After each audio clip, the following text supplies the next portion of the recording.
ஏய், அப்படி என்னதான்டா என் மேல கோவம்? மத்தவங்க புரிஞ்சுக்காது கூட தாங்கிக்க முடியுதுடா. ஆனா உன்கிட்ட என்னோட நிலைமைய சொல்லியும் கூடவே இருந்தும் புரிஞ்சுக்காம இருக்க பத்தியா?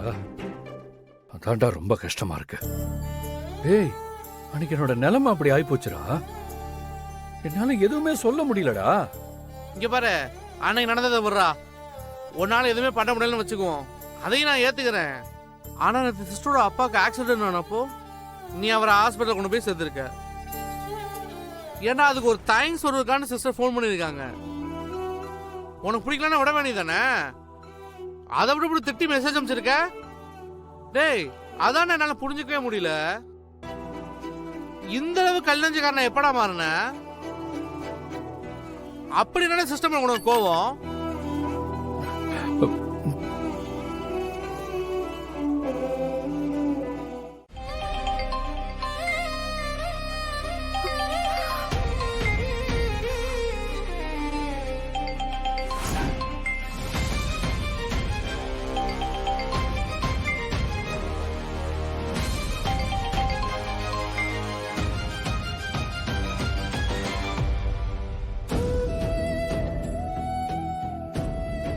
ஹலோ,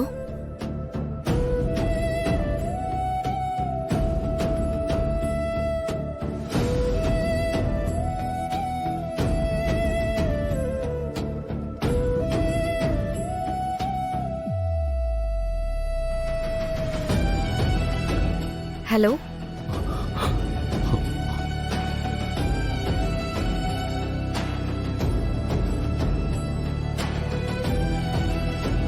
நான் தான் கர்ணா பேசுறேன்.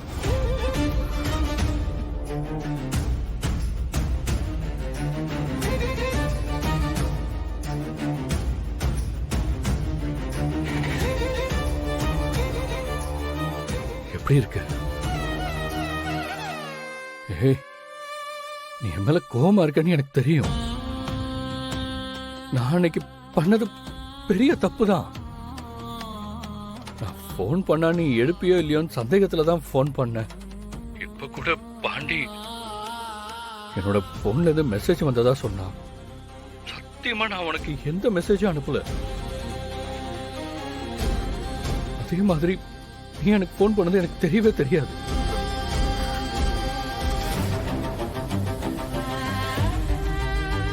என் போன்ல இருந்து யார் அந்த மெசேஜ் அனுப்புனதுன்னு கூட எனக்கு தெரியல. என்னோட போன்ல எல்லா மெசேஜும் டெலிட் ஆயிருக்கு. உன் மேல எந்த கோபமோ வெறுப்போ கிடையாது. உங்க அப்பா ஆக்சிடென்ட் ஆகி கிடந்தப்போ ஒரு மனிதாபிமான அடிப்படையில தான் அவரை ஹாஸ்பிடலுக்கு கூட்டிட்டு போனேன். அதை சாக்கா வச்சு திரும்பவும் என்கிட்ட வந்து ஒட்டிக்கலான்னு நினைச்சு இப்படி எனக்கு போன் பண்ணாத. சொல்ல போனா உன்னைய எப்பவுமே என்னால வெறுக்க முடியாது. எனக்கு தெரிஞ்ச உன்னோட விஷயத்துல நான் பண்ணது ரெண்டு தப்பு தான். ஒண்ணு, உன் சம்மதம் இல்லாம உன் கழுத்துல அன்னைக்கு நான் தாலி கட்டினது. இந்த ஒரு விஷயத்துல நீங்க சொல்றதை என்னால கேட்க முடியாதுன்னு. ரெண்டாவது, இப்போ உன்னை வீட்டை விட்டு அவமானப்படுத்தி வெளியே அனுப்புனப்போ எதுவுமே பேசாம அமைதியா நின்னது. இது ரெண்டுத்துக்கும் காரணம் ஒண்ணுதான்.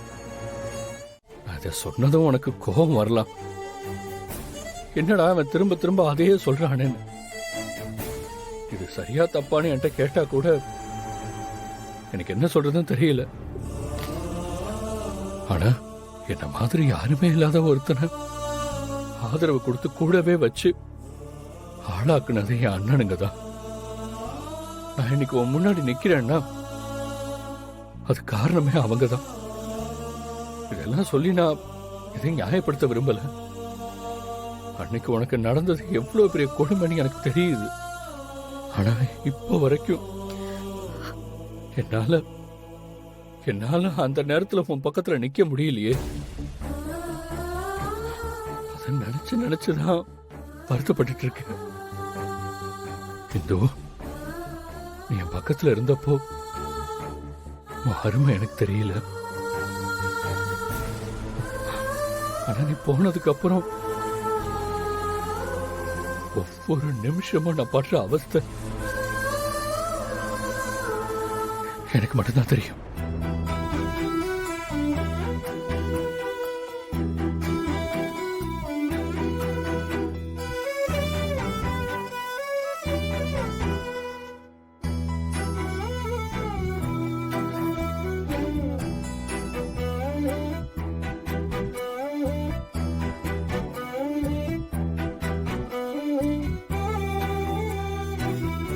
நான் சொல்றதெல்லாம் கேட்டு நீ என்ன மன்னிச்சு திரும்ப என்கிட்ட பேசுவேன் எனக்கு தெரியல. ஆனா இது எல்லாத்தையும் உன்கிட்ட சொல்லணும்னு எனக்கு தோணுச்சு.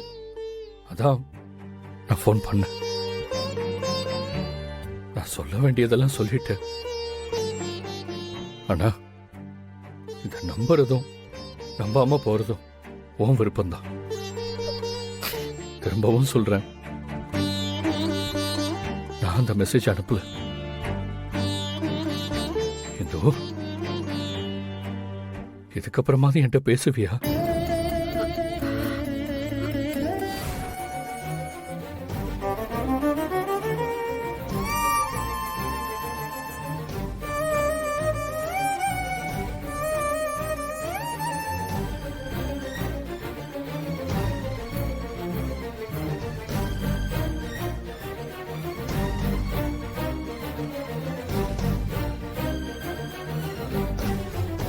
ஓகே, இன்னும் என் மேல இருக்கிற கோபம் உனக்கு குறையலன்னு நினைக்கிறேன்.